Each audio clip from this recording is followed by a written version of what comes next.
नमस्कार. तर लास्टच्या व्हिडिओमध्ये मग तुम्ही बघितलं की मी साईला आणण्यासाठी मम्मीकडे गेली होती, पण ती काय आली नाही माझ्यासोबत. ती तिकडे मस्त खेळण्यामध्ये गुंग होती, माझ्याकडे आली पण नाही ती. तिला तिकडे आजकाल आवडायला लागले खूप मम्मीकडे, ती तिथेच असते जास्त करून.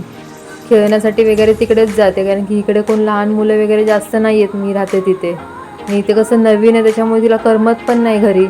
तर ती तिथे थांबली आहे तोपर्यंत म्हणलं आता घरची थोडी साफसफाई बाकी ती करून घेऊया. मग आली, पूर्ण स्टँडची भांडी वगैरे घासायला घेतलेली. भांडी वगैरे घासून घेतली, स्टँड पण काढला, तो पण चांगला घासून घेतला.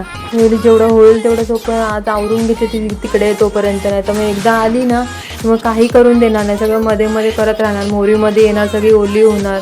तर तिला पण सर्दी झाली, ओली ती नाही आहे तोपर्यंत फटाफट आवरून घेते.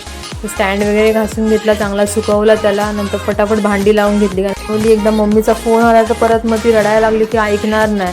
मग फटाफट सगळं आवरलं होतं तेवढं केलं. आता फक्त मिक्सर वगैरे घासायचा बाकी होता. नंतर मग निघाली, तिला भेटली तर बघा तिला काय फरक पडतोय का.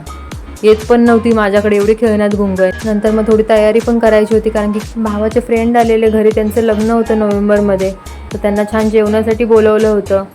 तर मग सगळं जेवण वगैरे झालं, त्यांचं औक्षण केलं, त्यांना छान गिफ्ट्स वगैरे दिले. तर जे तुम्ही आता मंदिर बघितलं देवीचं, तिथे आमच्या इथे कोजागिरीचा कार्यक्रम होता.